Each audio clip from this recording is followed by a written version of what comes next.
আসসালামু আলাইকুম উইক মার্কেটিংয়ে আপনাকে স্বাগত। HTML5 কমপ্লিট কোর্স, এক ভিডিওতে HTML5 শিখুন। একজন প্রোগ্রামার হওয়ার জন্য HTML এর যা কিছু প্রয়োজন তা আজকের ভিডিওতে আমি সম্পূর্ণভাবে শেখাবো। ভিডিওটি একটু দীর্ঘ হতে পারে, মনোযোগ সহকারে দেখুন, তা না হলে সম্পূর্ণ ভিডিওটি ভালোভাবে বুঝতে পারবেন না। আজকের ভিডিওতে যা যা শেখানো হবে: নাম্বার 1, HTML কি। নাম্বার 2, HTML শেখার আগে কী কী শিখতে হবে বা HTML শুরু করার আগে আপনার কী কী নলেজ প্রয়োজন। নাম্বার 3, HTML দিয়ে কী কী করা যায়। নাম্বার 4, HTML এর জন্য একটি এনভায়রনমেন্ট সেটআপ। নাম্বার 5, যেখানে আমরা HTML এর বেসিক থেকে অ্যাডভান্স পর্যন্ত সম্পূর্ণ কমপ্লিট করব। নাম্বার 6, একটা HTML এর স্ট্রাকচার দিয়ে আমরা একটা ওয়েব পেজ তৈরি করব। আজকের ভিডিওতে উপরের এই প্রত্যেকটি বিষয় আমরা সম্পূর্ণভাবে কমপ্লিট করব। আজকের এই ভিডিওটি যদি আপনি সম্পূর্ণ মনোযোগ সহকারে দেখেন তাহলে আপনি যে কোনো ধরনের ওয়েব পেজ তৈরি করতে সক্ষম হবেন। তাহলে চলুন আমরা ভিডিওটি শুরু করি। নাম্বার 1, HTML কি। HTML হচ্ছে একটি মার্কআপ ল্যাঙ্গুয়েজ যার মাধ্যমে যে কোনো ধরনের স্ট্রাকচার তৈরি করা হয়। আমরা যদি এটা স্ক্রিনে দেখি, এখান থেকে আমরা যদি যে কোনো একটা ওয়েবসাইট ওপেন করি, সাপোজ আমরা প্রথম আলো ওপেন করলাম। এখন যদি আমরা এই প্রথম আলো ওয়েবসাইটটা দেখি তাহলে এর যে স্ট্রাকচারটা দেখতে পাবো, এই স্ট্রাকচারটা হচ্ছে HTML এর মাধ্যমে তৈরি হয়। যেমন এখানে একটা লোগো থাকে, এই যে মেনু, তারপরে বিভিন্ন ধরনের কন্টেন্ট, এরপর নিচের দিকে স্ক্রল করলে আমরা ফুটার অপশন দেখতে পাবো, সাইড বার দেখতে পাবো। এই যা কিছু তৈরি হয় এটা একটা স্ট্রাকচার। এভাবে HTML এর মাধ্যমে এই স্ট্রাকচার তৈরি করা হয়, আর HTML মূলত এই স্ট্রাকচার তৈরি করার জন্য ব্যবহার করা হয়। আশা করি HTML কে এই বিষয়টি বুঝতে পেরেছেন। নাম্বার 2, HTML শেখার আগে কী কী শিখতে হবে। HTML শেখার পূর্বে তেমন কোনো কিছু শেখার প্রয়োজন নেই, তবে বেসিক কম্পিউটার সম্পর্কে ধারণা থাকতে হবে এবং ডোমেইন কি, ডোমেইন কীভাবে কাজ করে, হোস্টিং কি, দেন সে একটু ইন্টারমিডিয়েট লেভেলের ইংলিশ জানতে হবে। এতটুকু কমপ্লিট করতে পারলে আপনি HTML নিয়ে কাজ শুরু করতে পারবেন। নাম্বার 3, HTML দিয়ে কী কী করা যায়।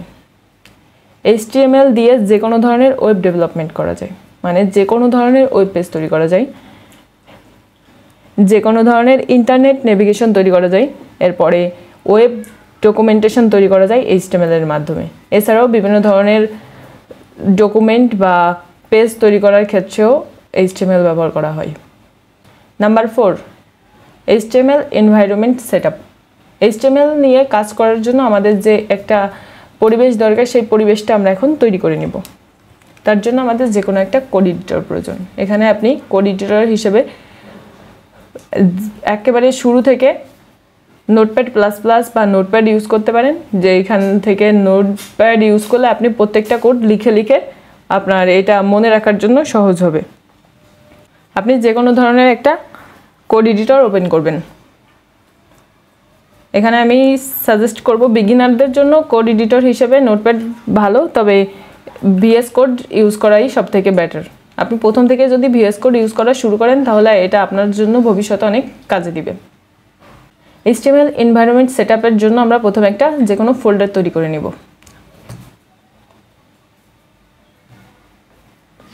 আমরা এখানে HTML টিউটোরিয়াল নামে একটা ফোল্ডার তৈরি করব। দেন আমরা নোটপ্যাডে এই ফোল্ডারটাকে ওপেন করব।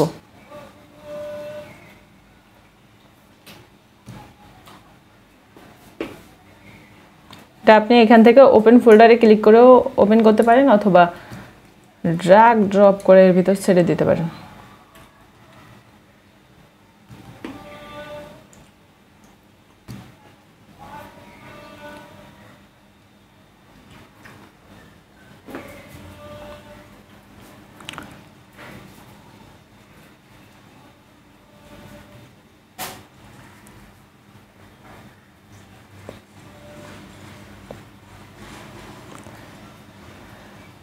এভাবে আমরা যে কোনো ফোল্ডার কোড এডিটরে ওপেন করতে পারি। এখন আমরা HTML লেখার জন্য একটা ফাইল ওপেন করব।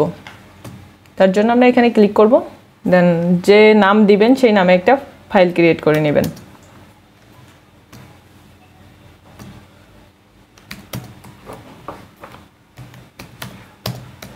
এখানে আমরা ইন্ডেক্স নামে একটা ফাইল তৈরি করতে যাচ্ছি, তবে এক্সটেনশনটা সুন্দরভাবে দিবেন। .html যদি না দেন তাহলে আপনি HTML কোড লিখতে পারবেন না। যে নাম দিবেন তারপর .html দিয়ে এন্টার প্রেস করবেন, আপনার একটা HTML ফাইল ওপেন হয়ে যাবে। আশা করি এতটুকু বুঝতে পেরেছেন।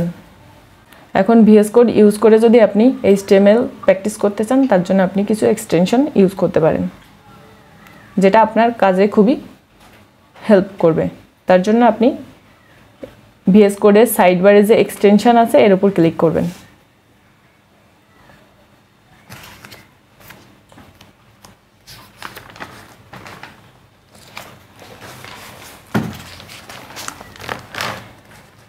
এখান থেকে আপনি কয়েকটা এক্সটেনশন অ্যাড করে নিতে পারবেন, যেমন auto close and auto remove. Auto close লিখবেন এখানে, তাহলে অটো ক্লোজ ট্যাগ এখানে চলে আসবে। আমার এখানে দেখেন এটা হচ্ছে ইনেবল করা আছে, যার কারণে আর আমি এটা নতুন করে ইনেবল করলাম না। আপনারা এখান থেকে ইনেবল করে নেবেন। অটো ক্লোজের পরে আপনি অটো রিমুভ ট্যাগটা এখানে লিখবেন, এটাও ইনেবল করে নেবেন।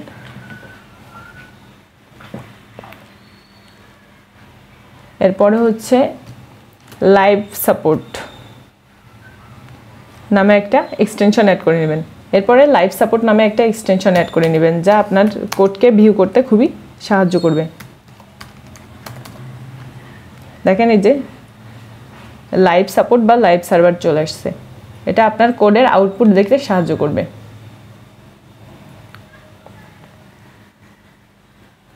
এরপরে আপনি এখান থেকে HTML CSS সাপোর্ট নামে একটা এক্সটেনশনও অ্যাড করে নেবেন।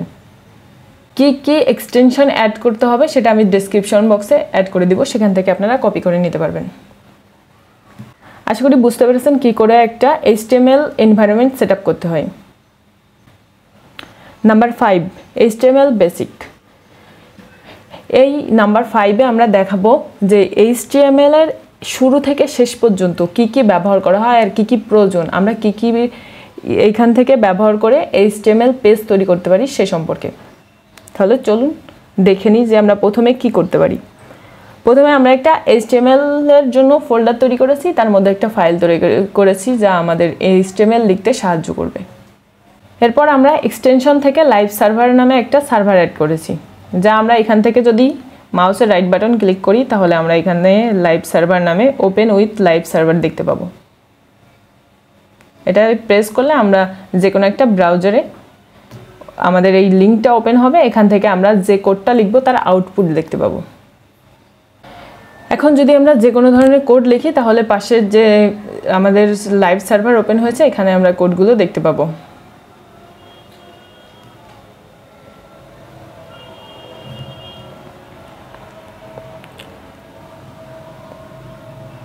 এখন আমাদের HTML ফোল্ডার তৈরি হয়ে গেছে, ফাইল তৈরি হয়ে গেছে এবং আমরা লাইভ সার্ভারও রান করে ফেলেছি। তার জন্য আমাদের প্রথমে হচ্ছে HTML শেখার জন্য যেটা প্রয়োজন সেটা হচ্ছে ডক টাইপ। এখানে এসে আমরা ডক টাইপ করব। HTML লেখা শুরু করার জন্য আমাদের ডক টাইপ ডিক্লেয়ার করার প্রয়োজন হয়, যা HTML এর লেটেস্ট ভার্সনকে নির্দেশ করে। আমরা যদি VS কোডে একটা অ্যাঙ্গেল ব্র্যাকেট দিই তাহলে দেখেন নিচে ডক টাইপ চলে আসবে, অথবা শুধুমাত্র যদি আমরা এক্সক্লামেশন মার্কটাও দিয়ে দিই তাও আমাদের এখান থেকে HTML এর যে ফরম্যাটটা এই ফরম্যাটটা চলে আসবে।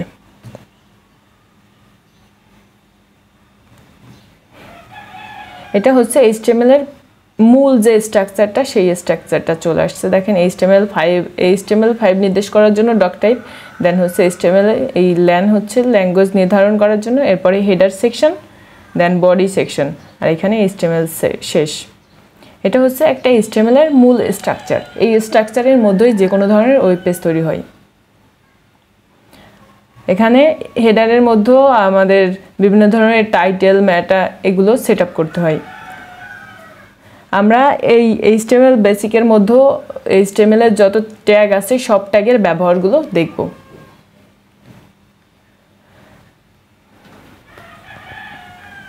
এখন আমরা আসি ট্যাগ কি। ট্যাগ হচ্ছে এই যে বডি, আর এই যে বডি হচ্ছে যে কোনো ওয়েবসাইটের মূল কন্টেন্ট, যেটা আমরা প্রোভাইড করে যে কোনো একটা ওয়েব পেজে প্রদর্শন করতে পারি। এখানে বডি লিখতে আমরা প্রথমে আমরা যদি এতটুকু কেটে দিই,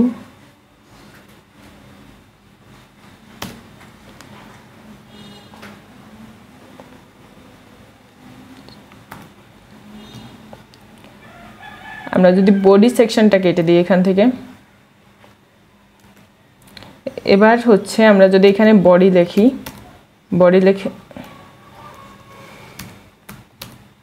এন্টার প্রেস করি, তাহলে দেখেন একটা বডি, আর এই যে নিচে আর একটা অ্যাঙ্গেল ব্র্যাকেটের আগে হচ্ছে বডি, অ্যাঙ্গেল ব্র্যাকেট প্রথমে এসে দেন হচ্ছে বডি আসছে। এটা হচ্ছে একটা ট্যাগের শুরু, আর এটা হচ্ছে ট্যাগের শেষ। ট্যাগ লেখার জন্য আমরা প্রথমে অ্যাঙ্গেল ব্র্যাকেট লিখে তারপরে মূল কন্টেন্টটা লিখে দেন হচ্ছে অ্যাঙ্গেল ব্র্যাকেট শেষ করে আবার এই অ্যাঙ্গেল ব্র্যাকেট শুরু করে একটা স্ল্যাশ দিয়ে আবার মূল কন্টেন্ট লিখে অ্যাঙ্গেল ব্র্যাকেট শেষ করি।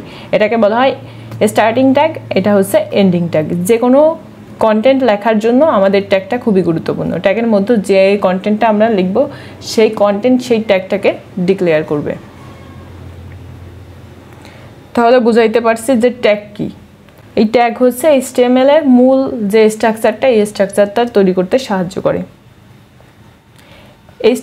তাহলে পূর্বে বলেছি যে HTML এর জন্য, HTML দিয়ে যে কোনো পেজ তৈরি করার জন্য আমাদের প্রথমে সবথেকে গুরুত্বপূর্ণ HTML, দেন হচ্ছে হেড সেকশন, দেন হচ্ছে বডি সেকশন। বডির মধ্যে হচ্ছে আমাদের যত ওয়েব পেজের যত কন্টেন্ট থাকে সব কন্টেন্ট হচ্ছে বডির মধ্যে থাকে। আমরা যদি আবার প্রথম আলো ওয়েবসাইটে যাই, তাহলে এই প্রথম আলো ওয়েবসাইটে আমরা যা যা দেখতে পাচ্ছি সব কিছু বডির মধ্যে, আর হেডের মধ্যে থাকে শুধু এই যে প্রথম আলো যে লোগোটা, এই লোগো, এরপরে এই যে মেনুগুলো, আর যত কন্টেন্ট, এই যে যত কন্টেন্ট আছে সবগুলোই আমাদের বডি সেকশনের মধ্যে থাকে। আর এই বডি সেকশনের মধ্যে সব কিছু ডিক্লেয়ার করে হচ্ছে ট্যাগের মাধ্যমে। এবার আমরা তাহলে বুঝছি ট্যাগ কি, যে স্টার্টিং আর এন্ডিং যে দুইটা পয়েন্ট দিয়ে আমাদের কন্টেন্ট শুরু হয়, এই দুইটা কন্টেন্টের সমন্বয়ে ট্যাগ তৈরি হয়। এরপরে আসি এলিমেন্ট কি। এলিমেন্ট হলো একটা ওয়েব ডকুমেন্ট যা যে কোনো ওয়েব কন্টেন্টকে সুন্দরভাবে প্রদর্শন করে। এখন ট্যাগ হচ্ছে আমাদের বডি, স্টার্টিং আর এন্ডিং। এর পরে আমরা বডির ভিতর যদি কোনো কন্টেন্ট লিখি, সেই কন্টেন্ট সহ এই ট্যাগ হচ্ছে এলিমেন্ট। কন্টেন্টটা কেমন হবে, যদি আমরা এখানে একটা লিখি, এবার এই সনের মধ্যে যদি আমরা কোনো একটা প্যারাগ্রাফ লিখি, এই পুরো প্যারাগ্রাফ সহ আমাদের এই সন ট্যাগ হচ্ছে আমাদের এলিমেন্ট। আমরা যদি এটাকে একটু ছোট করে দিই,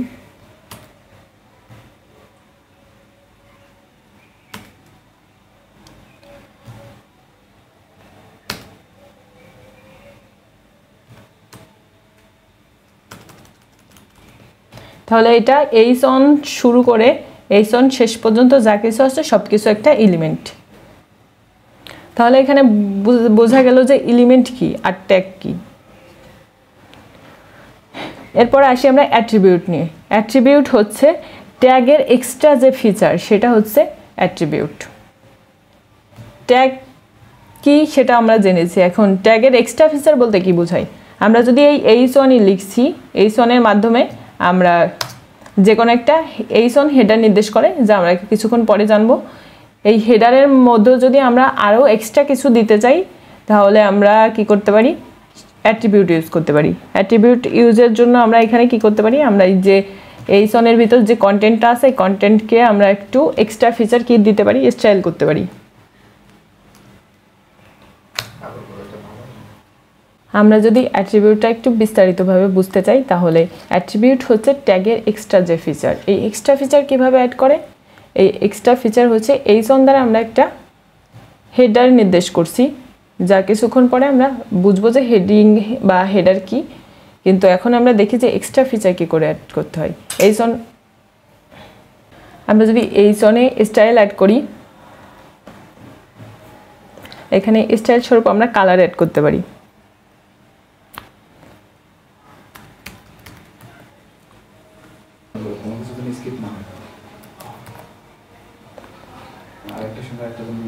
এবার যদি আমরা Ctrl+S দিই, আমরা যদি এটার ভিউ দেখতে চাই, দেখেন যে H1 নামক যে আমরা একটা হেডার লিখছি, হেডিং এর কালারটা আমরা চেঞ্জ করতে পেরেছি। আমরা এখানে রেড কালার দিয়েছি, রেড আসছে। এটা হচ্ছে মূলত অ্যাট্রিবিউটের কাজ। অ্যাট্রিবিউট মূলত ট্যাগ থেকে একটু এক্সট্রা কিছু প্রদান করে থাকে। আশা করি অ্যাট্রিবিউট কিভাবে কাজ করে এটা বুঝতে পেরেছেন। দেন আমরা দেখব হেডিং সম্পর্কে। আমরা একটু আগে হেডিং H1 ইউজ করেছি। এখন হেডিং হচ্ছে H1 থেকে H6 নির্দেশ করে। সবথেকে বড় হচ্ছে H1 এবং সবথেকে ছোট হচ্ছে H6। বিভিন্ন ধরনের লেখাকে বড় করে দেখানোর জন্য আমরা যদি আবারও প্রথম আলো ওয়েবসাইটে যাই, যে কোনো ধরনের টাইটেল, এই টাইটেলের উপর যদি আমরা মাউসের রাইট বাটন প্রেস করে ইন্সপেক্ট করি,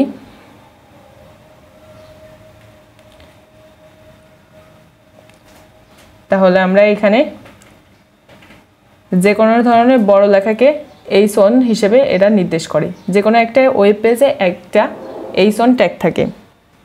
একটু যে লেখাটা বড় সেই লেখাটার উপর আমরা মাউস রেখে ক্লিক করলে দেখেন H2 নামক একটা হেডিং তৈরি হয়েছে।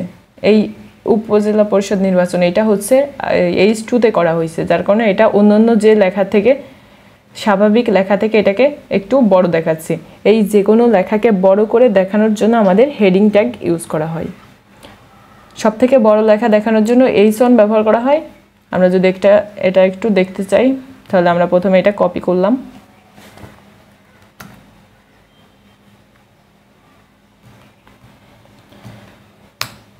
কপি করে কয়েকবার পেস্ট করে দিব।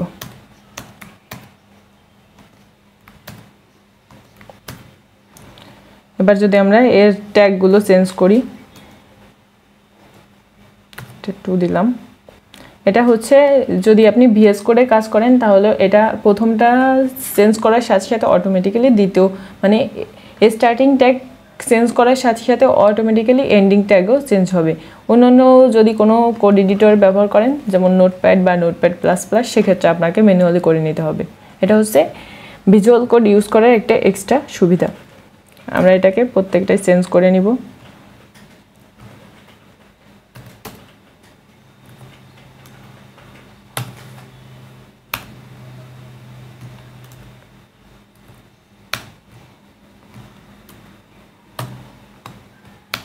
এখানে আমরা কিছুই করিনি, জাস্ট H1 থেকে H6 পর্যন্ত ট্যাগগুলোকে চেঞ্জ করেছি। চেঞ্জ করার পর Ctrl+S দিতে হবে। যে কোনো কোডকে এখানে লেখার পর অবশ্যই Ctrl+S দিয়ে সেভ করে দেন হচ্ছে আমরা আউটপুট দেখতে যাব। যদি সেভ না করে আউটপুট দেখতে চাই, অবশ্যই সেই কোডে আমাদের কাজ করবে না। আমাদের সেভ দেওয়ার পরে এখন যদি আমরা এটা চলে আসি, দেখেন প্রথম H1 লেখাটা সব থেকে বড়, তারপরে H2 তার থেকে একটু ছোট, এরপরে H3 তার থেকে একটু ছোট, আস্তে আস্তে ছোট হতে হতে H6 অনেক ছোট। এইভাবে যে কোনো লেখাকে একটু হাইলাইট করার জন্য বা একটু বড় করে দেখানোর জন্য H ট্যাগ ব্যবহার করা হয়, অর্থাৎ হেডিং ট্যাগ ব্যবহার করা হয়। আশা করি হেডিং ট্যাগ কীভাবে কোথায় ব্যবহার করবেন এই বিষয়টা বুঝতে পেরেছেন। এখন আমরা দেখব প্যারাগ্রাফ। প্যারাগ্রাফ বলতে যে কোনো একটা কন্টেন্টের মূল অংশ বোঝায়। যেমন আমরা যদি প্রথম আলো এই পেজটায় আবারও দেখি, উপরে যেটা আছে আমরা এটা দেখলাম H2, এরপরে এই যে সব থেকে বড় লেখা এটা হচ্ছে হেডিং বা টাইটেল, দেন হচ্ছে যে মূল লেখাগুলা এটা হচ্ছে একটা প্যারাগ্রাফ। এখন আমরা প্যারাগ্রাফের ইউজ শিখব। প্যারাগ্রাফকে টি দ্বারা প্রকাশ করা হয়। টি ট্যাগের মধ্যে আমরা যা লিখি সব প্যারাগ্রাফ হিসেবে ডিক্লেয়ার করা হয়। এখন যদি আমরা একটা প্যারাগ্রাফ লিখতে যাই, তাহলে এখানে জাস্ট পি লিখবেন, পি লিখে এন্টার প্রেস করবেন। এরপর এখানে আপনি যে কোনো ধরনের কন্টেন্ট অ্যাড করে দিবেন। আপনার যে কন্টেন্ট প্রয়োজন সেটা, অথবা প্র্যাকটিসের জন্য ভিএস কোডে আপনি ইউজ করতে পারবেন লরেম। লরেম লিখে এন্টার দিলে এখানে আপনার একটা যে কোনো ধরনের লেখা চলে আসবে আপনার দেখার ক্ষেত্রে। আপনি এখানে লরেম দিয়ে যদি নির্দিষ্ট সংখ্যা দেন, তাহলে সেই সংখ্যাগুলো, সেই কয়টা ওয়ার্ড আপনি এখানে দেখতে পাবেন। আমরা যদি এখানে লরেম লিখি, লরেম 50 দিই, তাহলে 50টা ওয়ার্ড আসবে।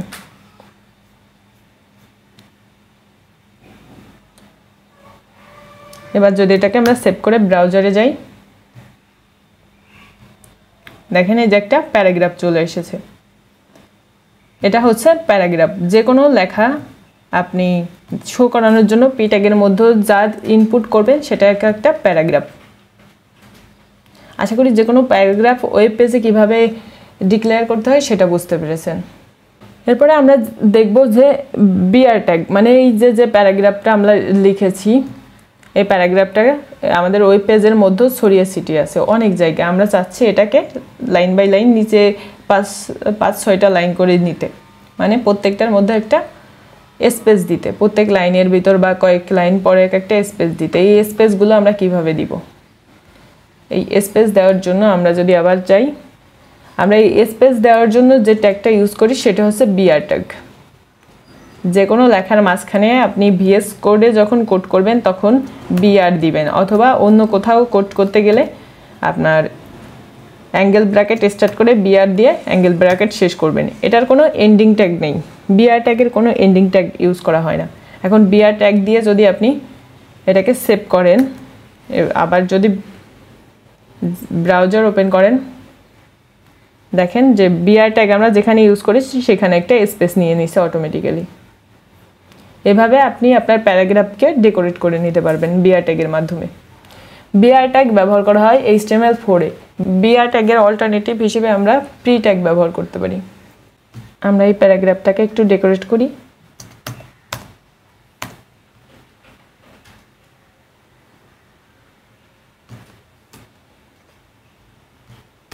এখানে আপনি যত স্পেস দেবেন কোনো সমস্যা নেই, বিআর ট্যাগ যেখানে ব্যবহার করবেন সেখানেই আপনার স্পেসটা হবে।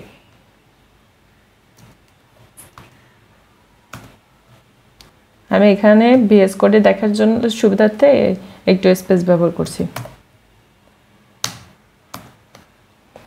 এখন যদি আমরা এটাকে সেভ করে আবার ব্রাউজারে যাই, দেখেন সুন্দরভাবে আমাদের প্যারাগ্রাফটা সাজানো হয়েছে। এভাবে আপনি প্রি ট্যাগ বা বিআর ট্যাগ ব্যবহার করতে পারবেন। এখন আমরা দেখি, আমরা বিআর ট্যাগ দেখলাম, এখন আমরা প্রি ট্যাগটা দেখব। প্রি ট্যাগ কীভাবে কাজ করে। আমরা যদি এই লেখার মাঝখানে একটা প্রি ট্যাগ ইউজ করি,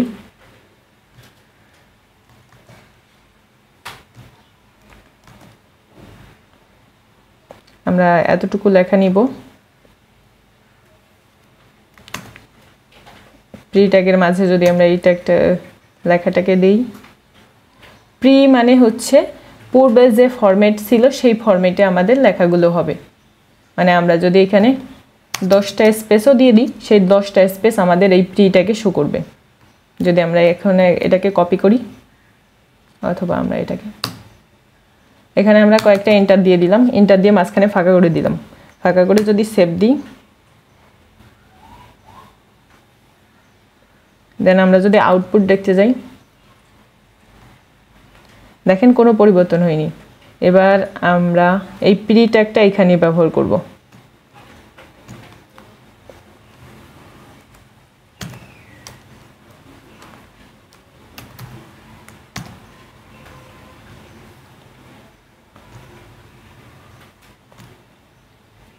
এইখানে আমরা প্রি এন্ডিং ইউজ করব। এবার যদি কন্ট্রোল-S দিই, আবার যদি আমরা ব্রাউজারে যাই, তাহলে আমরা এই যে মাঝখানে এই স্পেসগুলো দিয়েছি, এই স্পেসগুলো আমাদের কন্টেন্টের ভিতর শো করবে। দেখেন প্রথমে এই লাইনটার পরে আমরা প্রি দিয়েছিলাম, প্রির পরে যে কয়টা স্পেস দিয়েছি আমাদের সেই কয়টা স্পেস এখানে শো করছে। প্রি ট্যাগের মাধ্যমে পূর্বে নির্ধারিত যে ফরম্যাট আছে ওই ফরম্যাটে লেখার জন্য আমরা সাধারণত এই প্রি ট্যাগ ইউজ করে থাকি। আশা করি কী করে প্রি ট্যাগ ইউজ করতে হয় আর প্রি ট্যাগের ইউজিং এরিয়াটা বুঝতে পেরেছেন। এরপরে আমরা দেখব ফরম্যাটিং ট্যাগ। আমরা আবার নতুন একটা প্রি ট্যাগ নিয়েছি, এখানে আমরা লরেম টেনর নিব।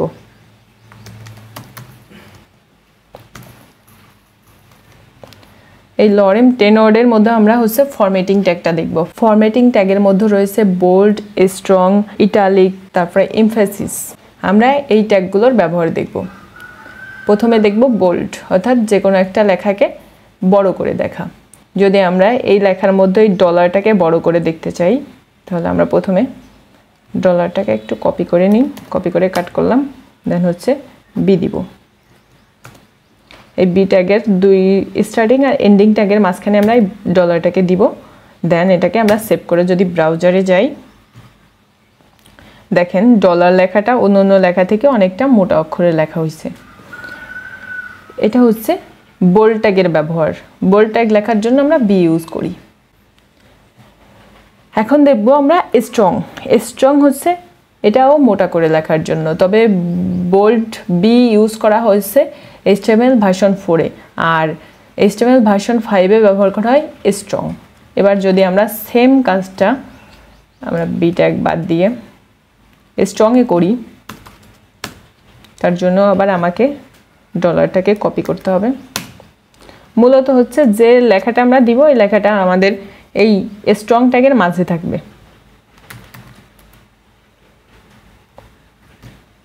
এবার আবার যদি আমরা ডলারটাকে এখানে পেস্ট করি, আবার যদি সেভ করে ব্রাউজারে যাই, দেখেন ডলার ট্যাগটা আবারও আমাদের বড় হয়ে আসছে। তার মানে ভার্সন 4 হচ্ছে ব্যবহার করা হয় বি ট্যাগ, আর ভার্সন 5-এ ব্যবহার করা হয় স্ট্রং। এটা শুধুমাত্র বোল্ড করার ক্ষেত্রে। এখন আমরা দেখব যে কোনো লেখাকে কিভাবে ইটালিয়ান বা বাঁকা অক্ষরে লিখতে হয়। প্রথমে আমরা যে লেখাটাকে বাঁকা করব সেই লেখাটাকে সিলেক্ট করে কপি করব। দেন আমরা আই লিখব, আই দিয়ে এন্টার প্রেস করব। যে লেখাটাকে কপি করেছি এই ইটালিয়ান লেখার মাঝখানে, আই লেখার মাঝখানে এটাকে পেস্ট করে দিব। পেস্ট করে দেওয়ার পরে এটাকে আমরা সেভ করব। সেভ করে যদি আবার ব্রাউজারে যাই, দেখেন প্রত্যেক লেখা থেকে আমরা যে লেখাটুকু সিলেক্ট করেছি সেই লেখাটা অনেকটা বাঁকা দেখাচ্ছে। আমরা চাইলে একসাথে এই ইটালিয়ান মানে অক্ষর বাঁকা করে দেখানোর সাথে এই লেখাকে আমরা বোল্ডও করতে পারি। তার জন্য আমরা এখানে যদি আবারও ব্যবহার করি স্ট্রং ট্যাগ, তাহলে আমাদের এই স্ট্রং ট্যাগটা যেখান থেকে শুরু করেছি আমরা সেখানে গিয়ে আবার শেষ করে দিব। এবার যদি আবার সেভ করে আমরা আবার ব্রাউজারে যাই, তাহলে আমরা একসাথে একবারে বোল্ড এবং ইটালিয়ান দেখতে পাবো। এই ইটালিয়ান কিভাবে করতে হয় আই দিয়ে আমরা এটা দেখলাম। এবার আবার দেখব আমরা আরেকটা প্যারাগ্রাফ নিই। সরি, আমাদের এখানে দুইটা এন্ডিং প্যারাগ্রাফ হয়ে গেছে। আরেকটা যদি প্যারাগ্রাফ ইউজ করি, এখানে আর একটা লরেম নিব।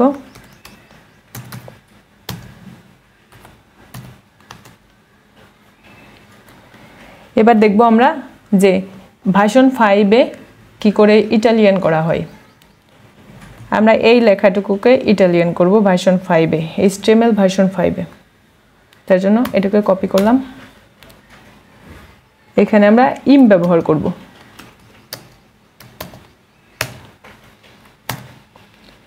এবার যদি আমরা এটাকে সেভ করে আবার ব্রাউজারে দেখি, এই লেখাটুকু ইটালিয়ান হয়ে গেছে, অর্থাৎ বাঁকা অক্ষরে লেখা হয়েছে। তাহলে এখানে আমরা ক্লিয়ার যে কি করে HTML ভার্সন 4-এ বোল্ড করতে হয় আর কি করে HTML ভার্সন 5-এ বোল্ড করতে হয়। সেমভাবে কি করে HTML ভার্সন 4-এ ইটালিক করতে হয় আর কি করে HTML ভার্সন 5-এ ইটালিক করতে হয়। এভাবে আপনি আপনার ওয়েব পেজের মধ্যে যে কোনো লেখাকে ফরম্যাটিং করে নিতে পারবেন। এরপরে আমরা দেখব মার্ক। যে কোনো লেখাকে আমরা একটু হাইলাইট করার জন্য যে ট্যাগ ব্যবহার করি তাই হচ্ছে মার্ক বা মার্কিং ট্যাগ। আমরা যদি এখানে আমরা অন্য একটা ট্যাগ নিয়ে নিচ্ছি।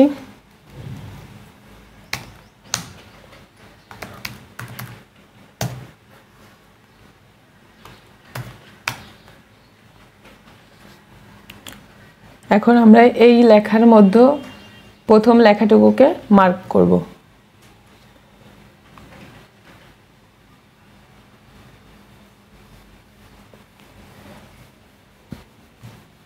এই লেখাটুকুকে মার্ক করার জন্য আমরা প্রথমে মার্ক ট্যাগ ইউজ করব।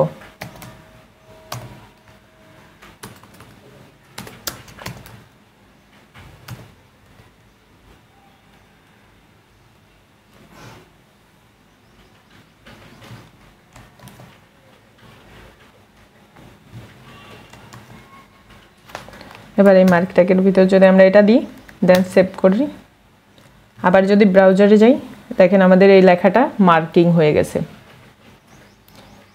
এভাবে আমরা যে কোনো লেখাকে ওই পেজের মধ্যে যে কোনো লেখাকে যদি হাইলাইট করতে চাই তাহলে মার্ক ট্যাগ ইউজ করতে পারি।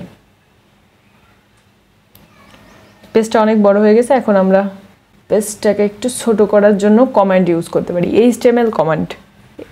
এইচটিএমএল কমান্ড মানে হচ্ছে লেখাটা আমাদের এডিটরে থাকবে কিন্তু ব্রাউজারে এটা শো করবে না। কমান্ড ইউজ করার জন্য আমরা কি করতে পারি, এখানে যাই, গিয়ে আমরা যতটুকু আছে সবটুকু কমান্ড করব। কমান্ড দেওয়ার জন্য প্রথমে আমরা অ্যাঙ্গেল ব্র্যাকেট ইউজ করে ইন্টারগেশন ব্যবহার করব, দেন 2টা হাইফেন। এবার কি করব, যতটুকু কমান্ড ইউজ করব ততটুকু লাস্টে গিয়ে এটা আমরা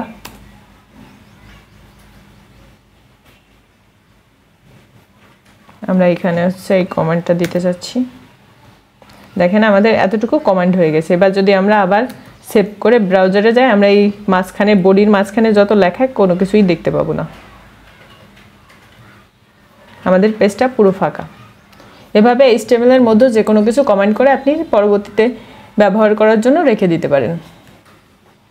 আমি এখানে রাখছি আপনাদের দেখার বা বোঝার সুবিধার্থে। আমরা যদি আবার কোনো ট্যাগ নিই, আমরা একটা পি ট্যাগ নিলাম, আবার লরেন নিলাম। এখন আমরা দেখব যে কোনো লেখাকে কি করে ছোট করতে হয়। আমরা দেখেছি কি করে বড় করতে হয় বা কি করে বাঁকা করে লিখতে হয়। এখন আমরা দেখব যে নর্মাল লেখাগুলো আছে এর থেকে ছোট করে আমরা যে কোনো লেখাকে কি করে দেখাইতে পারি। আমরা যে লেখাটাকে ছোট করে দেখাইতে চাই সেই লেখাটাকে প্রথমে আমাদের সিলেক্ট করতে হবে।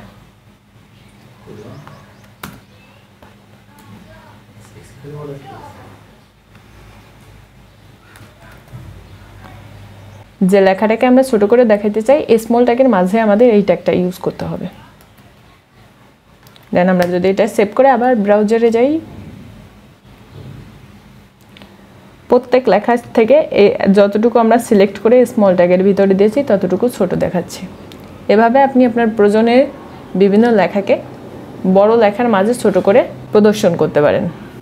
এখন আমরা দেখব ডেল ট্যাগ বা ডিলেট ট্যাগ। আমরা অনেক সময় লেখার মাঝখানে দেখি যে একটা লেখা তার মাঝখান দিয়ে কেটে দিয়ে বোঝাচ্ছে। এটা সাধারণত যে কোনো একটা ওয়েব পেজ বা যে কোনো ই-কমার্স ওয়েবসাইটে আমরা দেখি যে আগে একটা প্রাইস ছিল, ওই প্রাইসটা এখন নাই, ওইটা কেটে দিয়ে আর একটা নতুন প্রাইস অ্যাড করেছে। সেক্ষেত্রে আমরা ডেল বা ডিলেট ট্যাগ ব্যবহার করতে পারি। এই লেখাটাকে আমরা কিভাবে ওয়েব পেজে প্রদর্শন করতে পারি। সেম এই ক্ষেত্রেও আমরা যে লেখাটাকে দেখাতে চাইবো সেই লেখাটাকে আমাকে সিলেক্ট করে ডেল বা ডিলেট ট্যাগের মাঝে প্রদর্শন করাইতে হবে। আমরা এই লেখাটাকে নিব, তার জন্য আমরা এটাকে প্রথমে কপি করলাম। এখন আমরা এখানে ডেল ট্যাগটা ইউজ করব এবং এই যে লেখাটা দিব 2 ট্যাগের মাঝখানে ইউজ করে। দেন যদি আমরা সেভ করে আবার ব্রাউজারে যাই, দেখেন আমরা যে লেখাটা দিয়েছি সেই লেখার মাঝে একটা দাগ চলে আসছে, বা এটা মনে হচ্ছে যে এটা কেটে দিয়েছি বা এটা এখন আর ইউজ হচ্ছে না।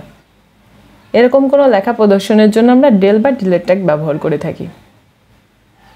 যে কোনো ধরনের লেখাকে যদি আমরা আন্ডারলাইন করতে চাই তাহলে সেই লেখার ক্ষেত্রে আমরা ইউ ট্যাগ ব্যবহার করি। আন্ডারলাইন করার ক্ষেত্রে ইউ ট্যাগ ব্যবহার করার জন্য আমরা এখান থেকে যে কোনো একটা লেখাকে সিলেক্ট করব।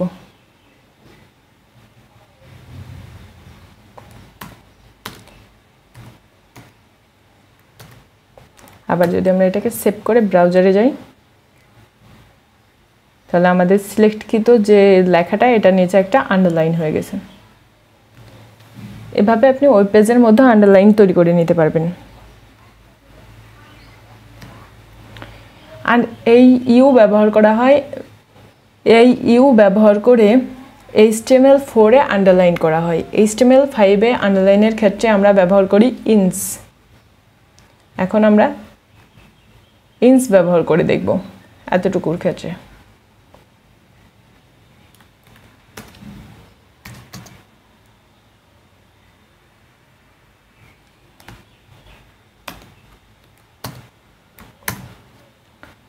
সেম ভাবে ইউ যেভাবে আন্ডারলাইন করেছে ইন্সও সেভাবে আন্ডারলাইন করবে, শুধুমাত্র এটার ভার্সনটা আলাদা। আপনি দুটোই ব্যবহার করতে পারবেন।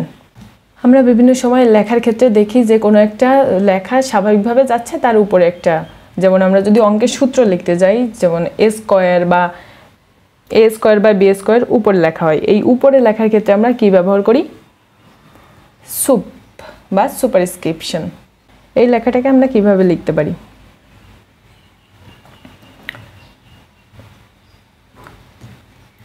এই 2 কে আমরা উপরে নেওয়ার জন্য আমরা সুপ ব্যবহার করব।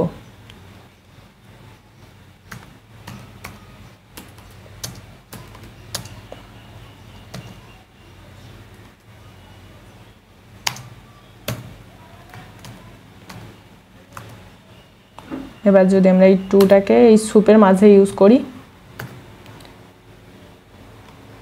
আবার সেম ভাবে যদি এখানে আরেকটা সুপ ইউজ করি, এখানেও 2 দিই, যদি এটাকে সেভ করে আবার ব্রাউজারে যাই তাহলে আমরা a square plus b square দেখতে পাবো। এই যে এটার উপরে 2 চলে গেছে। যে কোনো লেখার যদি a স্কয়ার করতে চাই তাহলে আমরা ব্যবহার করব হচ্ছে সুপ বা সুপারস্ক্রিপশন। সেম ভাবে যদি আমরা কোনো লেখার নিচে লিখতে যাই, যেমন H2O পানি সংকেত লিখতে গেলে আমাদের লেখা লাগে 2টাকে নিচে, এই নিচে লেখার ক্ষেত্রে আমরা ব্যবহার করি SUB বা সাবস্ক্রিপশন।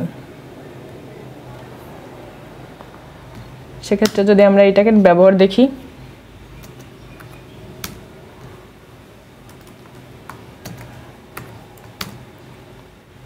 আমরা এখন চাচ্ছি 2টাকে নিচে লেখার জন্য, তার জন্য আমরা ব্যবহার করব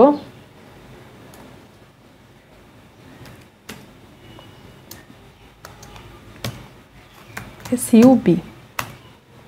এবার এর মাঝখানে দিব 2। এবার যদি সেভ করি, H2O লেখা আমরা এখানে দেখতে পাচ্ছি। তাহলে এইভাবে যে কোনো লেখার উপরে বা নিচে আমরা সংখ্যা বা যে কোনো কিছু লিখতে পারি সুপারস্ক্রিপশন আর সাবস্ক্রিপশন ট্যাগের মাধ্যমে।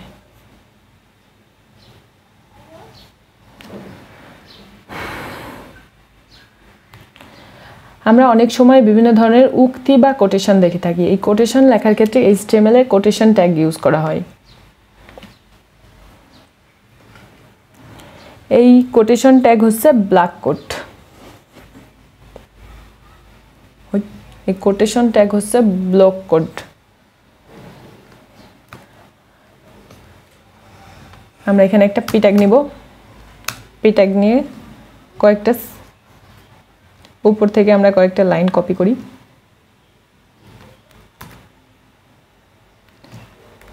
এর মধ্যে দিয়ে যদি আমরা এটাকে এবার ব্লক কোড করতে চাই তাহলে কি করব, আমরা পি ট্যাগটাকে যতটুকু লেখাকে আমরা ব্লক কোড করতে চাই সেই লেখাটাকে মাঝে আমরা ব্লক কোডের মাঝে আমরা সেই লেখাটা প্রদান করব।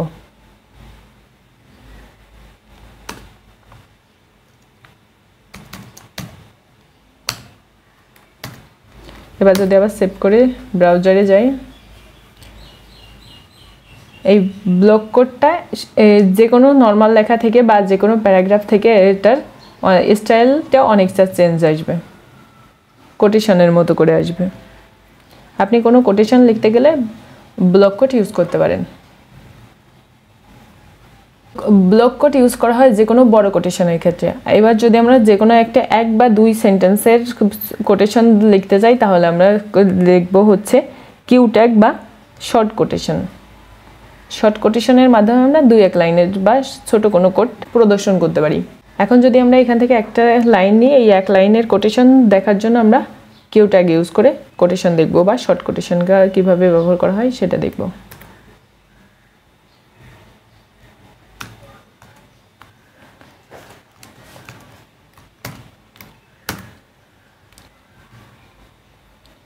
শর্ট কোটেশনগুলো কি হয়, 2 সাইডে কোড দিয়ে আটকানো থাকে। এভাবে আপনি যে কোনো পেজের ভিতর কোটেশন অ্যাড করতে পারবেন। এটা সাধারণত কবিতার ক্ষেত্রে বা বিভিন্ন ধরনের উক্তির ক্ষেত্রে ব্যবহার করা হয়। এরপরে হচ্ছে আমরা যে কোনো লেখার ক্ষেত্রে অনেক লেখা দেখি, ওই লেখার উপর মাউসের রাইট বাটন রাখলে ওই লেখাটার উপর হচ্ছে একটা লিঙ্ক শো করে। এই লিঙ্ককে হোভার বলা হয়। এই হোভার বা অ্যাপ কি করে তৈরি করা হয় এটা দেখব। এই হোভার তৈরি করার জন্য আমরা ব্যবহার করি ABBR ট্যাগ। এই লেখার মধ্যে আমরা একটা টাইটেল নির্দেশ করি। টাইটেলে আমরা এই টাইটেলের মাঝখানে আমরা যে নামটা দিই এই নামটার পরে আমরা একটা হোভারটা দেখতে পাবো। এটা সাধারণত অ্যাড্রেস লেখার ক্ষেত্রে ব্যবহার করা হয়। এরপরে আছে HTML কালার। কালার সাধারণত সিএসএস এ ব্যবহার করা হয়, তবে এইচটিএমএল এর মাধ্যমে আমরা কালার ব্যবহার করতে পারি। যে কোনো ব্রাউজার এইচটিএমএল কালার সাপোর্ট করে। এইচটিএমএল বিভিন্ন ধরনের কালার রয়েছে। এইচটিএমএল এর ট্যাগের সাথে অ্যাট্রিবিউট ইউজ করে আমরা যে কোনো ধরনের কালার ইউজ করতে পারি, যা আমরা পূর্বে দেখেছি। এইচটিএমএল এর দুই ধরনের কালার রয়েছে, আরজিবি কালার আর হেক্স কালার। এই কালারগুলো আপনি ব্যবহার করতে পারবেন। কালার এইচটিএমএল এর কালার ব্যবহারটা যদি আমরা একটু দেখি, তাহলে আমরা এখানে একটা এইচ ট্যাগ নিলাম, H1 ট্যাগ নিই। ট্যাগের ভিতরে আমরা একটা স্টাইল ইউজ করব।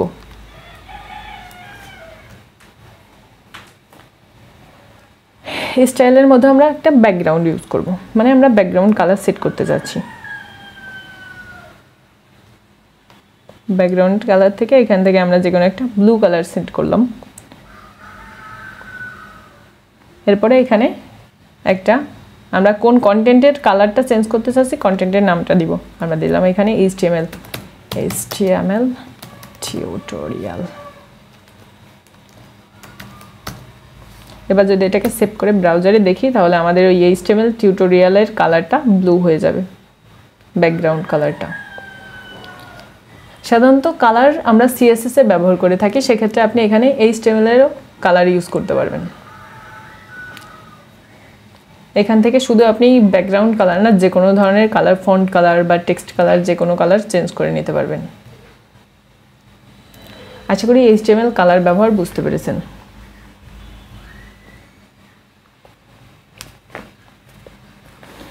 এরপর আমরা দেখব লিঙ্ক। আমরা একটা ওয়েব পেজের সাথে অন্য একটা ওয়েব পেজের বা একটা পেজের সাথে অন্য যে কোনো কিছুর কীভাবে লিঙ্ক আপ করে HTML এর মাধ্যমে সেটা দেখব। HTML এর লিঙ্ক করার জন্য লিঙ্ক ট্যাগ ব্যবহার করা হয়। লিঙ্কের মধ্যে একটা হচ্ছে রেল থাকে, যা হচ্ছে সবসময় স্টাইলশিট নির্দেশ করে, আর এই হার্ফের মাধ্যমে হচ্ছে যে লিঙ্কটা আমরা ইম্পোর্ট করব সেই লিঙ্কটা এই হার্পের মাধ্যমে শো করানো হয়।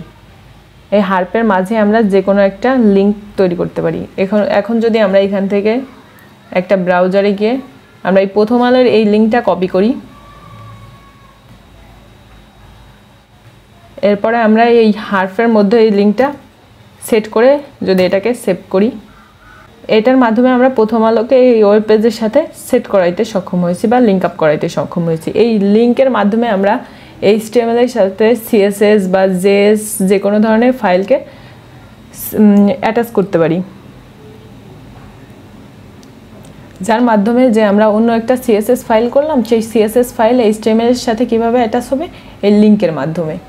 এভাবে আপনি HTML এর পেজের সাথে যে কোনো ধরনের পেজকে বা যে কোনো ধরনের ফাইলকে লিঙ্ক আপ করাইতে পারবেন।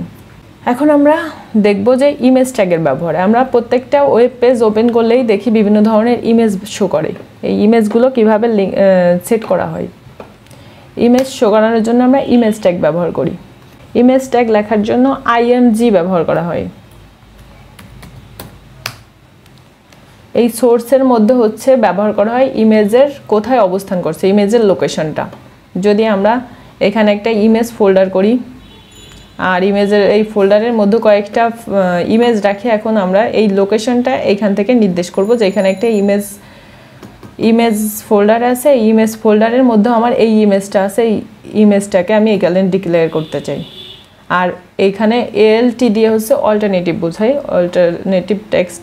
এইখানে ইমেজটা যদি কোনো কারণে শো করতে ব্যর্থ হয়, তাহলে এই টেক্সটটা বোঝাবে যে এইখানে আমি যদি একটা ফ্লাওয়ার দিই, তাহলে সেই ফ্লাওয়ারটা এখানে লিখে দেবো ফ্লাওয়ার। তাহলে মানুষ ওই ইমেজটা যদি লোড না হয়, তাহলে মানুষ বুঝবে যে এখানে একটা ইমেজ ছিল যা ফ্লাওয়ারের। এভাবে আপনি আপনার ওয়েব পেজে যে কোনো ধরনের ইমেজ শো করাইতে পারেন। এখন আমরা দেখব ফেভিকন। ফেভিকন বলতে কি বোঝায় আমরা আগে একটু সেটা দেখে আসি। আমরা যে কোনো ধরনের ওয়েবসাইট বা যে কোনো সাপোজ আমরা এখানে google.com যাই,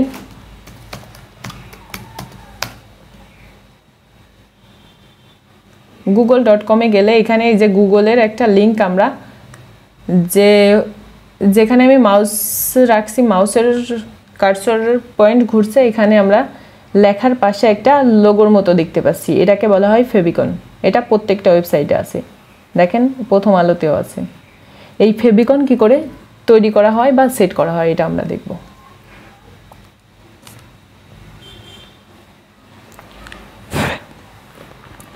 ফেভিকন তৈরি করা হয় মূলত যে কোনো ওয়েবসাইটকে ইউনিক হিসেবে তৈরি করার জন্য বা ওই ইমেজটাকে সেট করার জন্য। ফেভিকন তৈরি করার জন্য আমাদের লিংক করতে হয়। লিংকের জন্য আমরা এখানে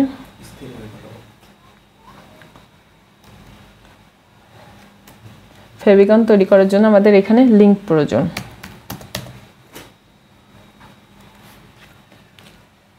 এখানে লিংকের ক্ষেত্রে আমরা শুধুমাত্র ব্যবহার করব রেলের জায়গায় হচ্ছে আইকন। আগে আমরা যে কোনো ফাইল সেট করার জন্য বা লিংক আপ করানোর জন্য রেল এখানে ব্যবহার করছিলাম স্টাইল শিট, আর এখানে শুধুমাত্র ব্যবহার করব আইকন।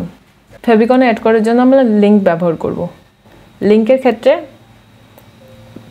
যে আমরা এখানে রেলের ক্ষেত্রে স্টাইল শিট ব্যবহার করেছি, আর লিংক ফেভিকনের ক্ষেত্রে আমরা এখানে ব্যবহার করব আইকন। আর বাদ বাকি সব কিছুই সেম থাকবে। এখানে আমরা হারফের জায়গায় হচ্ছে আমরা যে আইকনটা বা যে লোগোটা দিব, যে ইমেজটা দিব, সেই ইমেজের লিঙ্কটা সেট করে দিব। এভাবে আপনি আপনার ওয়েব পেজে ইউনিক আইকন ব্যবহার করতে পারবেন। এই ফেভিকন ইউজ করার ক্ষেত্রে আপনার একটা লেন্থ নির্দিষ্ট থাকে। যেমন আপনি যদি এই আইকনের ব্যবহার করবেন, আপনি যে আইকনটা ব্যবহার করবেন তার হাইট ওয়েট সমান থাকা লাগবে। যদি এখানে আপনি 64 পিক্সেল ইউজ করেন তাহলে হাইট ওয়েট দুইটা সমান হওয়া লাগবে। এটা সবসময় স্কোয়ার হবে। আর ফেভিকনটা সবসময় ব্যবহার করা হবে হচ্ছে হেডিংয়ের মাঝখানে, বডির মাঝখানে ফেভিকন ইউজ হবে না, এতটুকু খেয়াল রাখবেন। এরপরে আমরা দেখব যে ওয়েব পেজ তৈরি করার জন্য প্রায় সব জায়গায় ব্যবহার করা হয় টেবিলের ব্যবহার। যে কোনো টেবিল তৈরি করার জন্য আমরা সাধারণত টেবিল ট্যাগ ব্যবহার করি।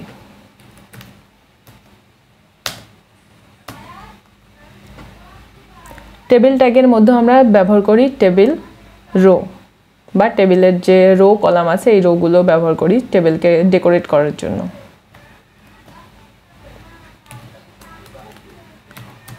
টেবিল রোকে টিয়ার দ্বারা প্রকাশ করা হয়।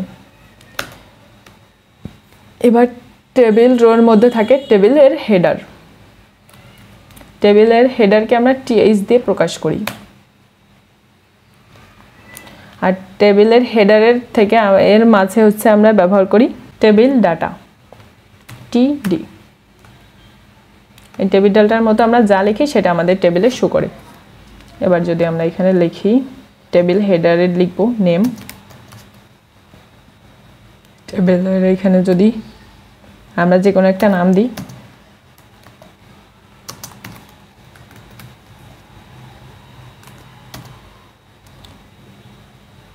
এবার যদি এটাকে সেভ করে আমরা দেখতে যাই ব্রাউজারে,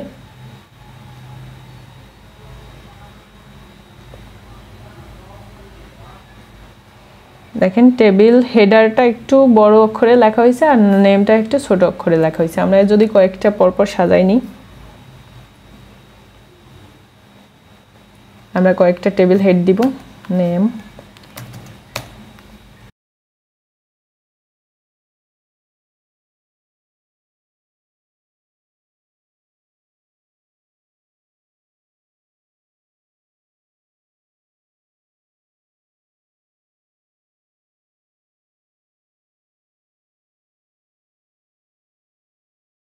এবার যদি এটাকে আমরা সেভ করে ব্রাউজারে দেখি, টেবিল রো হচ্ছে টেবিলের রো নির্দেশ করে। এরপরে আমরা টেবিল হেড দেখব। টেবিল হেডিং মানে টেবিলের হেডিংটা কি হবে, এটা টিএইচ দিয়ে প্রকাশ করা হয়।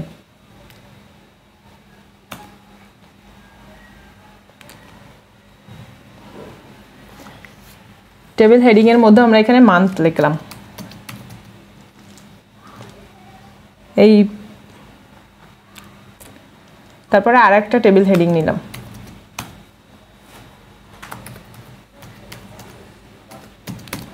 এখানে সেভিং লিখলাম।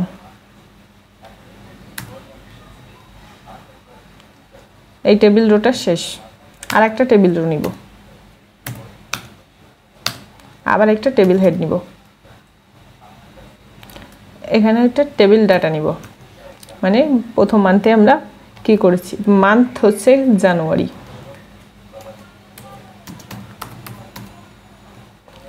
এর মধ্যে টেবিল, আবার টিডি নিব, টেবিল ডাটা হচ্ছে কত সেভিং করতে পেরেছি।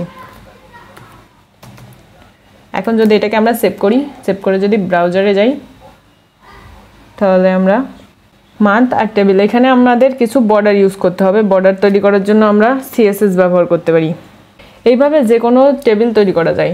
টেবিলের ক্ষেত্রে ব্যবহার করা হয় ট্যাগ হচ্ছে টেবিল, টিআর, টিএইচ দিয়ে হচ্ছে টেবিল হেডিং, আর টিডি দিয়ে হচ্ছে টেবিল ডাটাকে নির্দেশ করা হয়। এখানে আমরা টেবিল সাধারণত দেখি বিভিন্ন ব্র্যাকেটের মধ্যে হচ্ছে সুন্দরভাবে ডিজাইন করা টেবিল, সেটা শুধুমাত্র সিএসএস দিয়ে করা যায়। এখানে আমরা ইন্টারনাল সিএসএস বা এক্সটার্নাল সিএসএস ইউজ করতে পারি, কিন্তু সেই সিএসএস বাদে আমরা টেবিল যদি তৈরি করতে চাই তাহলে আমাদের এরকমভাবে শো করবে।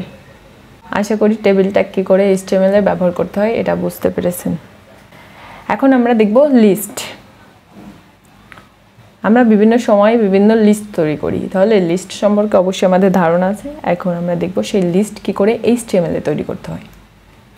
লিস্ট সাধারণত দুই ধরনের হয়ে থাকে, অর্ডার লিস্ট আর আনঅর্ডার লিস্ট। অর্ডার লিস্ট হচ্ছে সেটা যাকে আমরা 1 2 3 1 2 3 ABCD দিয়ে মার্কিং করতে পারি।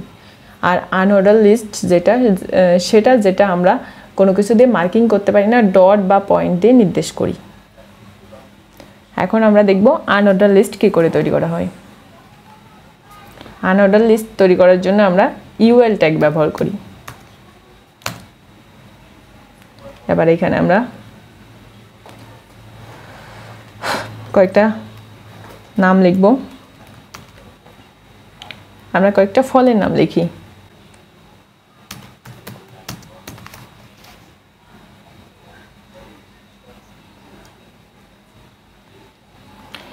এখন যদি আমরা এইগুলোকে আনঅর্ডার লিস্ট করতে চাই, আনঅর্ডার লিস্টের জন্য আমাদের প্রথম দরকার লিস্ট ট্যাগ।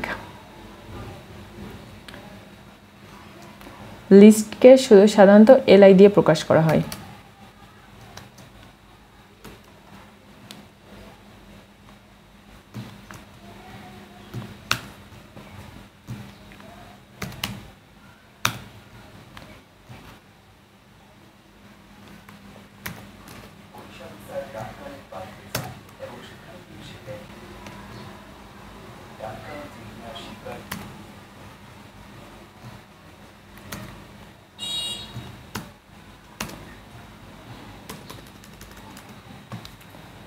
এবার যদি এটাকে আমরা সেভ করি, সেভ করে আবার ব্রাউজারে যাই, তাহলে আমরা আনঅর্ডার একটা লিস্ট দেখতে পাবো, যেখানে আমরা ডট দিয়ে প্রত্যেকটা ফ্রুটসকে নির্দেশনা করা হয়েছে। এখন যদি আমরা দেখি অর্ডার লিস্ট, মানে এই লেখাগুলোকে আমরা দেখব হচ্ছে অর্ডার লিস্ট। এই অর্ডার লিস্টের জন্য শুধুমাত্র এই আনঅর্ডারকে ইউএল দিয়ে প্রকাশ করা হয় আর অর্ডারকে ওএল দিয়ে প্রকাশ করা হয়।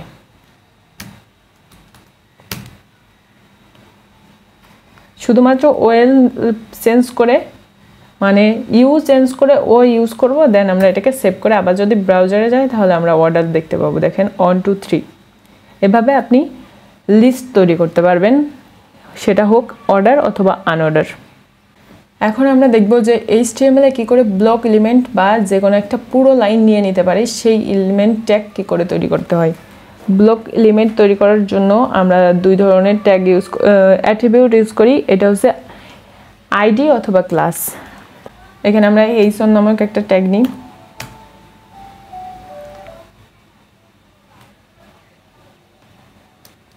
ট্যাগের ভিতরে আমরা একটা আইডি ডিক্লেয়ার করব। আইডি ইকুয়াল দিব আমরা টাইটেল। দেন আমরা এখানে লিখব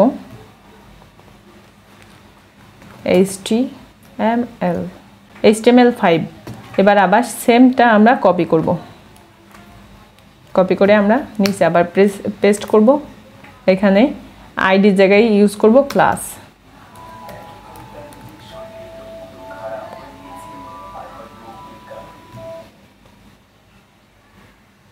এটাকে যদি সেভ করে আমরা ব্রাউজারে দেখতে যাই, দুটোই হচ্ছে HTML5 নির্দেশ করছে। এটা নির্দেশ করছে, আমরা মাঝখানে কোনো স্পেস বা কিছুই দিইনি, কিন্তু পুরোটাই আমরা যদি এটাকে ইন্সপেক্ট করে দেখি,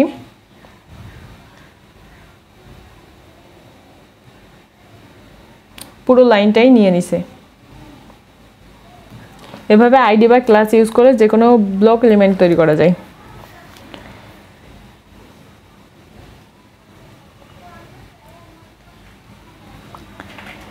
এরপরে আমরা দেখব আইফ্রেম। আইফ্রেম সাধারণত এখন ব্যবহার করা হয় না, তবে যে কোনো ভিডিও বা ম্যাপ করার ক্ষেত্রে আইফ্রেম ইউজ করা হয়। আমরা যদি ইউটিউবের কোনো ভিডিও আমাদের ওয়েব পেজে সেট করতে চাই অথবা যদি গুগলের ম্যাপ সেট করতে চাই, সেক্ষেত্রে আইফ্রেম ব্যবহার করা হয়। আইফ্রেম ব্যবহার করার জন্য সাধারণত আইফ্রেম ট্যাগ ব্যবহার করা হয়। আমরা যদি এর ব্যবহারটা দেখি,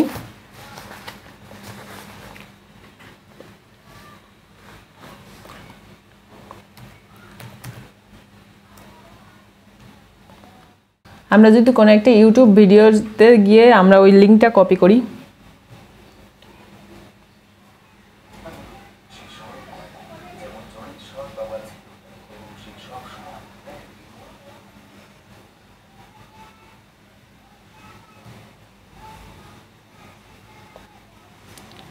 আমরা যদি আমাদের এই ভিডিওটা ওপেন করি,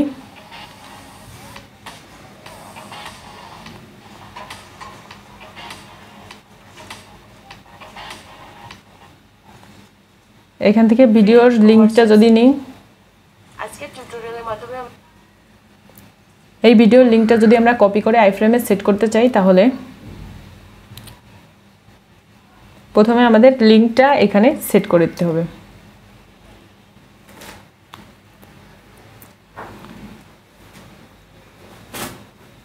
এখানে ফ্রেম বর্ডার 0 দিয়ে আমরা হাইট ওয়েট দিয়ে দিতে পারি। ওয়েট দিলাম 200 পিক্সেল, হাইট দিলাম 200 পিক্সেল। এবার যদি এটাকে সেভ করে আবার ব্রাউজারে যাই, আমাদের আউটপুটটা দেখতে চেষ্টা করি। 200 পিক্সেলে আমাদের এই ফ্রেমটা আসছে, কিন্তু ভিডিওটা আসেনি। আমরা এইখানে এইভাবে যে কোনো ভিডিও বা ম্যাপ আপনার ওয়েব পেজে অ্যাড করতে পারবেন HTML এর মাধ্যমে। আইফ্রেমের ব্যবহার বর্তমানে খুবই কম। এভাবে আপনি যদি গুগল ম্যাপ অথবা ইউটিউবের যে কোনো ধরনের ভিডিও আপনার ওয়েব পেজে অ্যাড করতে চান, তাহলে আইফ্রেম ব্যবহার করে করতে পারবেন।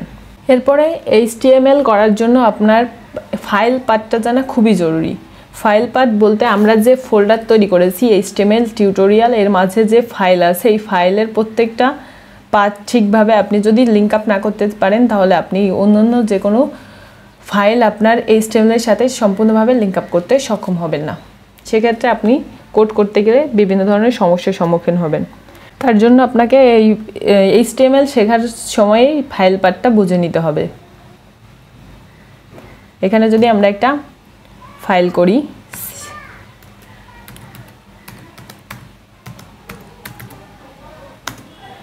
এই style.css নামক একটা আমরা ফাইল করেছি। এই ফাইলটা আমরা HTML এর সাথে যেভাবে লিঙ্ক আপ করতে পারি, সেই লিঙ্ক আপ করার জন্য আমরা আগেই জেনেছি যে লিঙ্ক কী করে করতে হয়।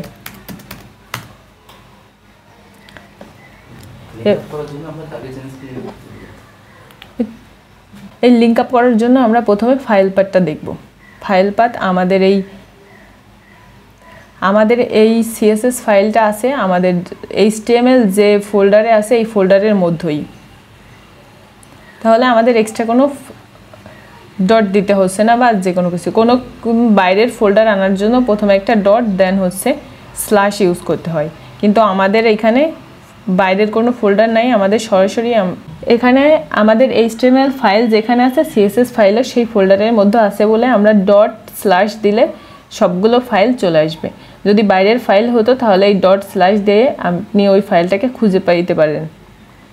আর এখানে একই ফাইলে থাকলে আপনার ডট বা স্ল্যাশ কিছু দেওয়ার প্রয়োজন নেই, আপনি নাম লিখলেই চলে আসবে। তাহলে আশা করি বুঝতে পেরেছেন ফাইল পাথ কি। ফাইল পাথটা আপনার HTML এর ক্ষেত্রে সেট আপ করা খুবই জরুরি। এভাবে আপনি শুধু CSS ফাইল না, যে কোনো ধরনের জেএস ফাইল বা অন্য যে কোনো ফাইল আপনি HTML এর সাথে অ্যাড করতে পারবেন যদি আপনি ফাইল পার্টটা ভালোভাবে বুঝেন। এরপরে আছে HTML এর ক্ষেত্রে মেটা ট্যাগ। এই যে আমরা প্রথমেই ইউজ করেছি। মেটা ট্যাগ হচ্ছে মূলত ব্যবহার করা হয় ওয়েবসাইটের র্যাঙ্কের ক্ষেত্রে, ওয়েবসাইট র্যাঙ্কিংয়ের ক্ষেত্রে বা ওয়েবসাইট আইডেন্টিফাইয়ের ক্ষেত্রে মেটা ট্যাগ ইউজ করা হয়। মেটা ট্যাগের জন্য বিভিন্ন ধরনের ট্যাগ রয়েছে, যেমন হচ্ছে ল্যাঙ্গুয়েজ সেট আপ করার জন্য আমরা UTF-8 ব্যবহার করি। এরপরে মেটা ট্যাগের মাধ্যমে আমরা কন্টেন্টের ডেসক্রিপশন নির্দেশ করি, অথর নির্দেশ করি, এরপরে কিওয়ার্ড নির্দেশ করি। এইভাবে মেটা ট্যাগ আপনি আপনার HTML এর পেজের মাধ্যমে সেট আপ করে নিতে পারবেন, যা আপনার ওয়েব পেজকে হচ্ছে আইডেন্টিফাই করতে বা র্যাঙ্কিং করতে হেল্প করবে। এখানে মূল বিষয় হচ্ছে যখন আপনি VS কোডের মাধ্যমে HTML করবেন তখন মেটা ট্যাগ যতটুকু প্রয়োজন ততটুকু এরা অটো নিয়ে নেবে, আর এক্সট্রা যদি কোনো কিছু প্রয়োজন হয় আপনি এখানে সেট করে দিবেন। এরপরে যে বিষয়টা আমরা জানবো সেটা হচ্ছে ফর্ম। আমরা বিভিন্ন পেজ তৈরি করতে গেলে দেখি আমরা কন্ট্যাক্ট ফর্ম বা বিভিন্ন রেজিস্ট্রেশন ফর্ম অথবা অন্য যে কোনো ধরনের ফর্ম দেখতে পাই। এই ফর্মটা আমরা HTML-এই তৈরি করি। HTML এর মধ্যেও কীভাবে ফর্ম তৈরি করতে হয় সেই বিষয়টা আমরা এখন দেখব। ফর্ম তৈরি করার জন্য আমরা সাধারণত ফর্ম ট্যাগ ইউজ করে থাকি।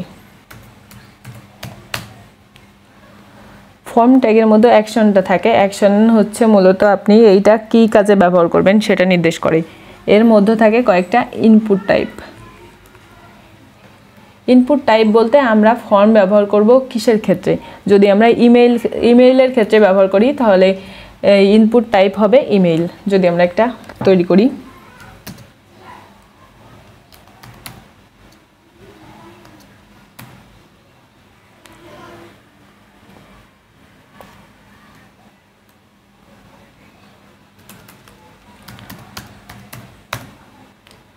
Input type text. এখানে টেক্সট মানে হচ্ছে যে কোনো ধরনের লেখা আসবে, যেমন নাম বা ঠিকানা এরকম কোনো কিছু।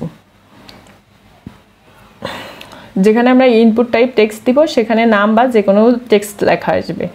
এরপর যদি আমরা এখানে ইনপুট টাইপের ক্ষেত্রে টেক্সটের জায়গায় ইমেইল দিই তাহলে আমরা ইমেইল লিখতে পারবো।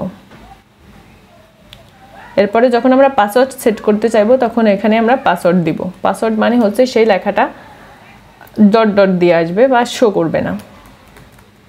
আমরা যদি এটাকে দেখি সেভ করে,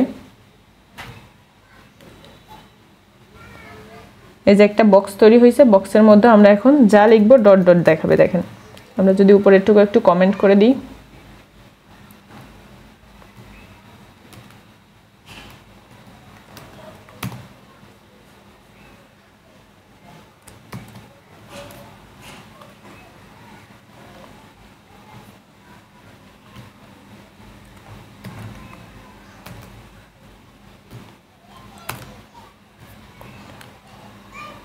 এবার যদি সেভ করে আবার ব্রাউজারে যাই তাহলে আমরা পাসওয়ার্ড, এই যে এখানে এই যে একটা বক্স তৈরি হয়েছে, এই বক্সের মধ্যে আমরা যা দেখবো সব পাসওয়ার্ড কোয়ালিটিরও হবে।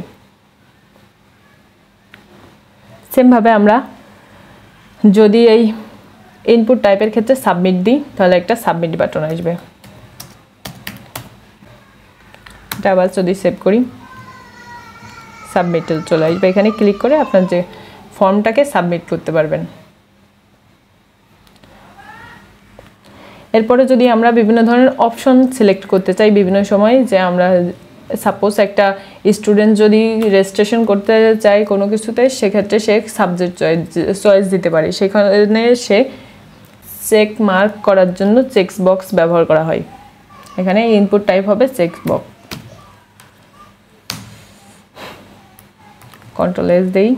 আবার যদি আমরা দেখতে চাই তাহলে এই যে একটা বক্স চলে আসছে, এখানে যতগুলো টাইপ দিবেন ততগুলো বক্স চলে আসবে। এরপরে যদি এই কোনো কিছু একটা টেক্সট বক্স সবসময় সিলেক্ট করে রাখতে চান তাহলে এখানে আপনার সিলেক্ট করে দিতে হবে লেবেল ফর। লেবেল ফর দিলে আপনি এটাকে অটোমেটিক সবসময় সিলেক্ট থাকবে। এভাবে আপনি ফর্মের যে কোনো ফরম্যাট তৈরি করতে পারবেন ফর্ম ট্যাগ ইউজের মাধ্যমে। দেন আমরা দেখব ভিডিও। HTML এর মধ্যে যে কোনো ভিডিও কি করে ইনপুট করতে হয় বা ভিডিও ফ্রেম কি করে তৈরি করতে হয়। ভিডিও ফ্রেম তৈরি করার জন্য আমরা এখানে ভিডিও ট্যাগ ইউজ করব। এরপরে এই যে ভিডিওটা আপনি এখানে দিতে চাচ্ছেন সেই ভিডিওটির লিঙ্কটা এখানে দিবেন, দিয়ে Ctrl+S দিয়ে যদি আমরা আবার দেখতে চাই, এখানে আমি কোনো ভিডিও দিইনি এই জন্য আসেনি।